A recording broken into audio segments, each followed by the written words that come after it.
Channel 10, WPLG, Miami, Fort Lauderdale.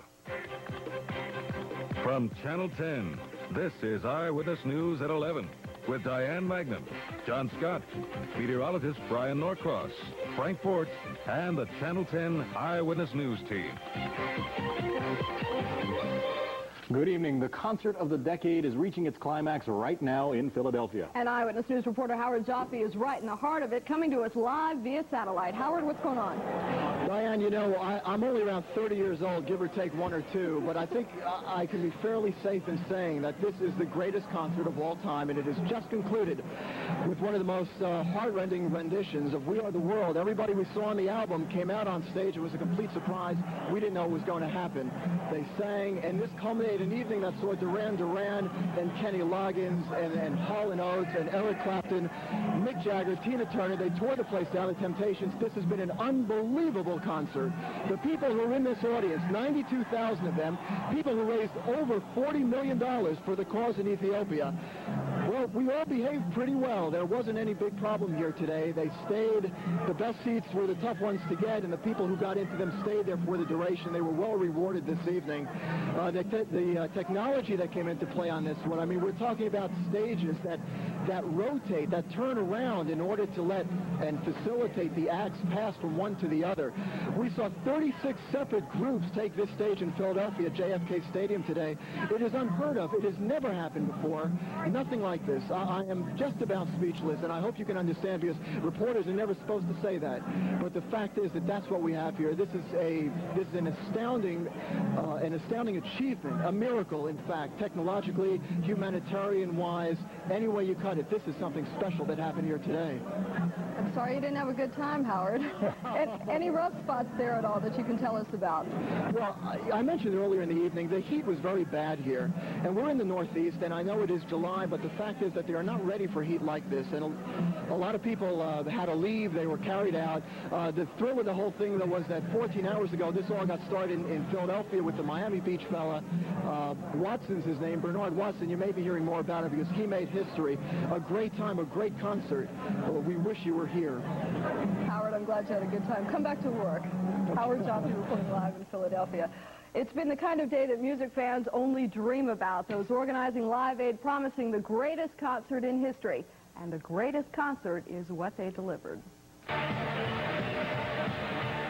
Only one time in history has there ever been anything like it. This is your Woodstock, and it's long overdue. And that clear voice from the past, Joan Baez, opening up this happening in Philadelphia. Amazing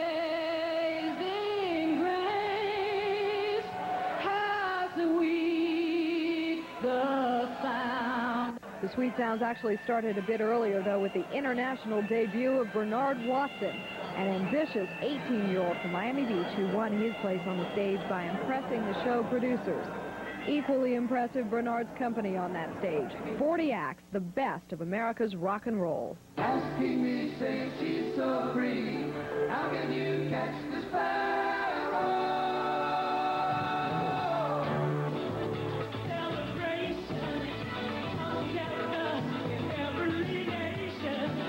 A crowd of 90,000 in Philly taking in the music and fighting off the heat, keeping entertained during the set changes by a giant video screen.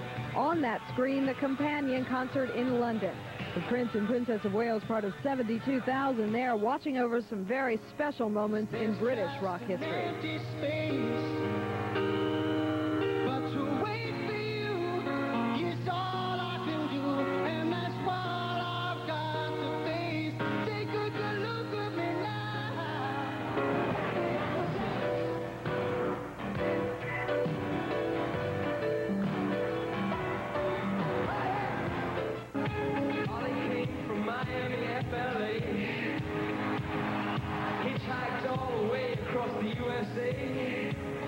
And not only across the USA, but across 140 countries around the world. People tuning into this broadcast, calling phone centers in 35 locations. They're donating money to end world hunger.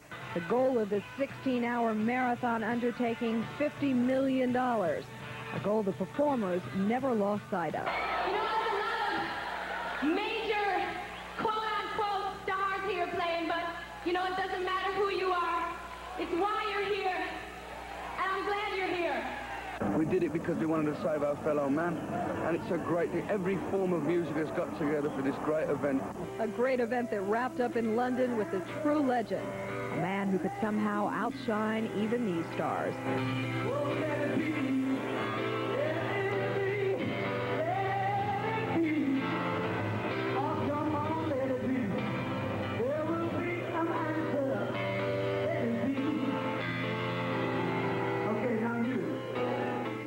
And of course, that concert just over in Philadelphia, a concert to end world famine, but giving everybody a real feast today. John? Among those taking part in that feast in Philly, the man Howard Jaffe mentioned just a minute ago, David Weinstein of Miami Beach. Now on stage, he calls himself Bernard Watson. His father calls him Gutsy, and his friends call him Great. Eyewitness News reporter Vicki Frazier has more on his Live Aid performance and how South Florida fans like the whole show. Her report from our Broward Bureau on the Nightbeat in Fort Lauderdale.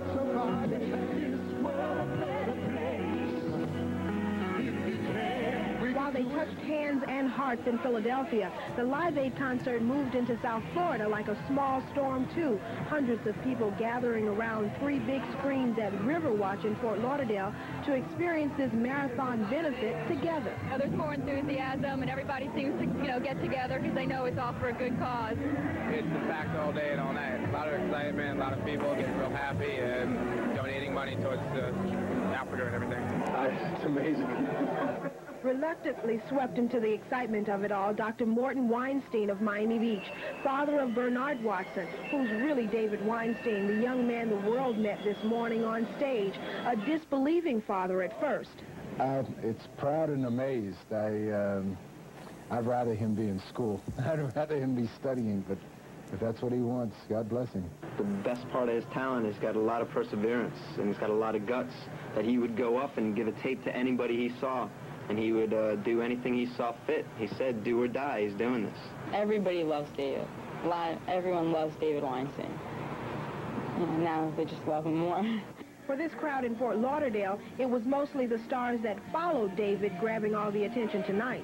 This full house chose Riverwatch as the next best thing to being there. In fact, it might be even better than that. It's smaller, more intimate, yet still emotion-filled. People singing along and crying when warranted. In Fort Lauderdale, Vicki Frazier, Channel 10 Eyewitness News. Coming up this week on Eyewitness News, a 4-part series on MTV. We take a look behind the scenes and talk with the men and women who host that rock music show. That 4-part series beginning on Tuesday at 11 o'clock only on Eyewitness News. John? President Reagan is recovering tonight after surgery. Doctors at the Bethesda Naval Hospital say he's doing very well after they removed a 2-foot section of his intestine. A growth called a polyp in that section of the colon had doctors concerned, but they say it does not appear to be cancerous. All of the findings during the surgery were absolutely normal. The liver was normal. There were no lymph nodes that were enlarged.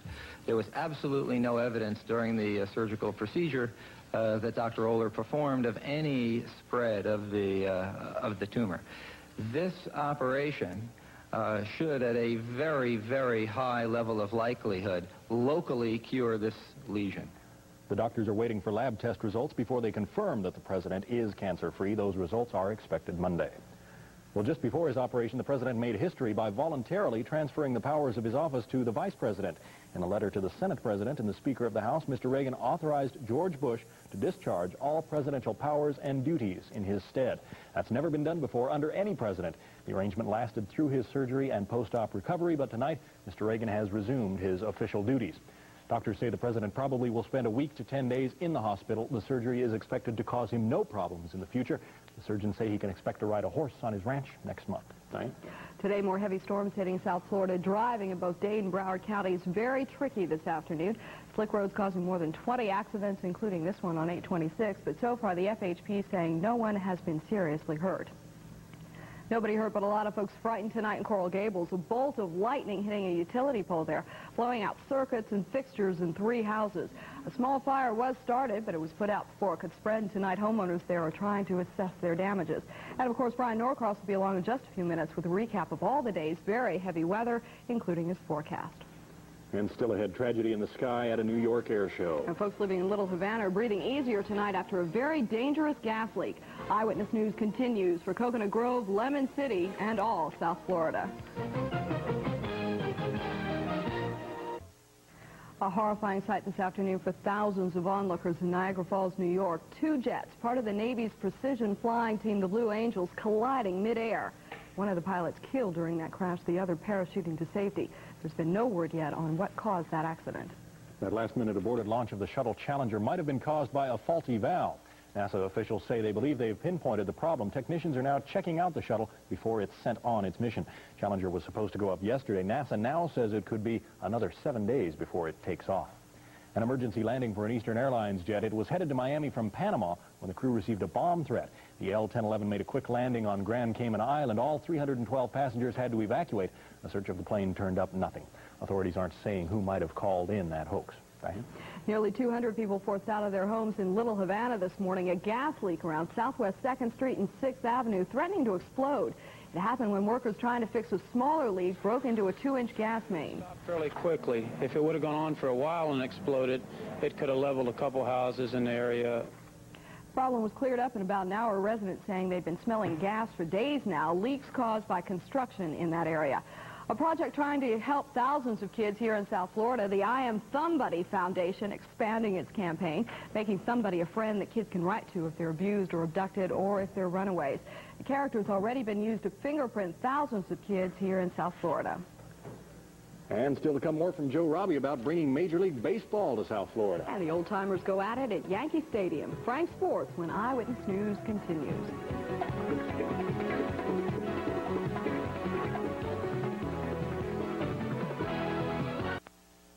Not time yet to think about NFL football, but it is time to think about some of our favorite NFL players, huh? Yes, somebody was honored tonight, and deservedly so. Right. And also, there is talk of having a Major League Baseball team in South Florida. That would be a nice. long way off, but it would be nice, yes. One of the Dolphins' all-time greats, Bob Kuechenberg, was honored this evening.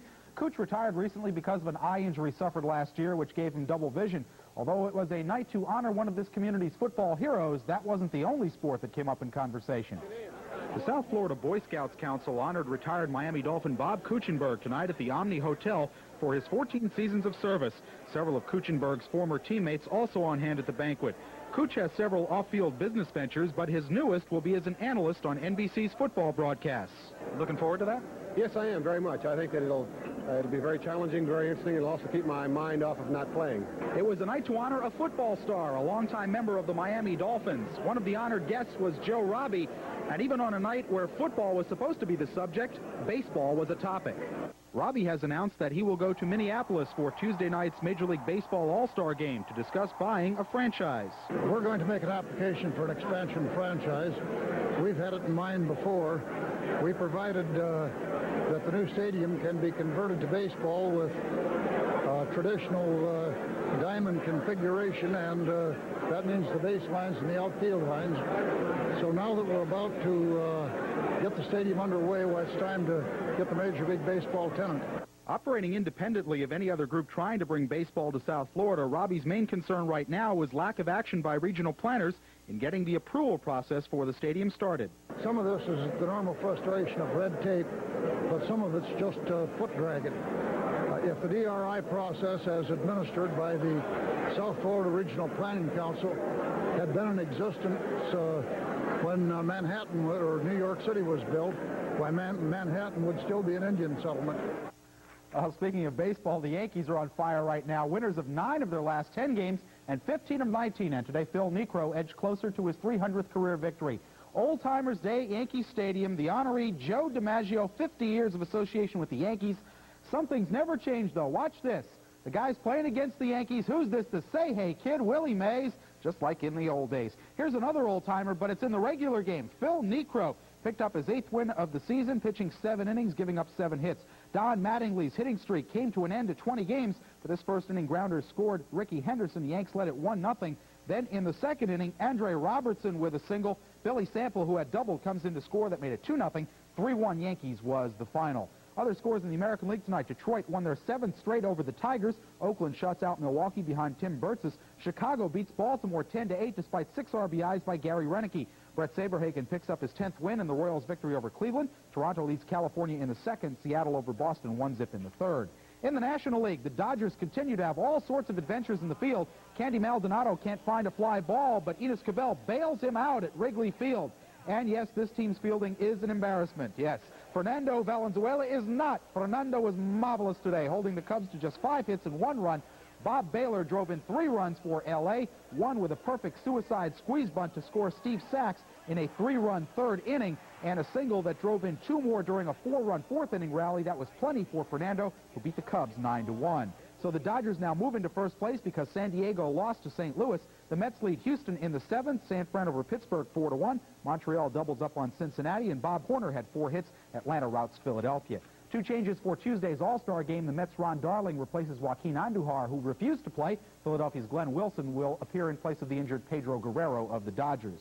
Nancy Lopez has won 32 LPGA Tour events, but never a U.S. Open, with victories in 3 of her last 6 tournaments and finishes no worse than 3rd during that stretch. She was the golfer to beat this week at the Open. Lopez led after 2 rounds, but out of the pack today came Judy Clark, seeking her first pro victory. All she did was fire 9 birdies on her way to an Open record-tying round of 7 under par 65. The birdie at 18 tied her for the lead with Lopez. Nancy with a birdie putt here. She shot a 1 under par 71, but right now is tied for 2nd place with Clark, 1 stroke behind the new leader. That lady is Kathy Baker, a 2nd-year pro who's never won on tour. Baker with a 4 under par round of 68. She parred the entire front 9, but caught fire on the back 9 with 5 birdies, the last of which on the 18th hole pushed her into the lead at 6 under par. At the PGA's Anheuser-Busch Classic, the leader after 3 rounds is Danny Edwards. Edwards had a 4 under 68 today, which gives him a total of 11 under par. The part-time race car driver leads Mark Wiebe by 1 stroke going into tomorrow's final round. The Miami Beach Breakers of team tennis playing the 3rd of a 4-match road trip tonight in St. Louis. In the 4th set, the Breakers lead at 21-16 over the Slims. In Newport, Rhode Island today, one of the game's all-time greats inducted into the Tennis Hall of Fame, Arthur Ashe, who resides part-time in South Florida, honored in ceremonies. Ashe, a street kid who learned the game hitting against building walls, reached the pinnacle by winning Wimbledon, the first black to do so. Contributions that I made to the sport off the court as well, I think, helped. My father was one to lead me to believe that you should always try to leave some endeavor in better shape than it was when you found it. So that's been my motto. And he has lived up to it. That is sports, and here's Diane. Thank you, Frank. From sporting equipment to high-tech to Cuban candies, it is all made in Hialeah. All this weekend, it's on display at the Westland Mall, the Made in Hialeah Expo, featuring goods from 50 companies. At Menagerie of Products, out to prove a point that if you want something, you can probably find it right in Hialeah. Well, I think I'll start looking. Right after the show. That's right. Up next, Brian says he is trying to be optimistic about tomorrow. We've heard that song before. His complete forecast when Eyewitness News continues for Tavernier, Pembroke Lakes, and all South Florida.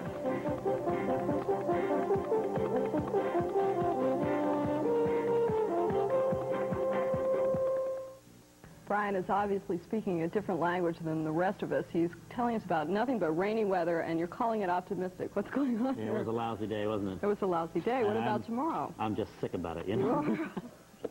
Where are all those people who wanted to get outside? Well, let me tell you what the deal is here. It's going to get better, but only a little bit at a time. So, you know, we had at least 10 minutes of sun today. We'll do better than that tomorrow, I think. That's very safe. All right, take a look at South Florida tonight. Miami and Miami Beach reported for us. 75 Miami, 82 on the beach. West Kendall and Fort Lauderdale, I guess they were watching the concert. We didn't get it reported at 11 o'clock. And the surf temperature is 85. The barometer rising, humidity a high 90%. No wonder, all that rain out there. And the wind out of the northeast at about 6 miles an hour. Take a look at the rainfall amounts. That's not as much as it seemed like it was. From 3,500 up in Fort Lauderdale, the real wet spot was Homestead, almost 3 inches of rain down there. And the Miami airport came in about 2/3 of an inch.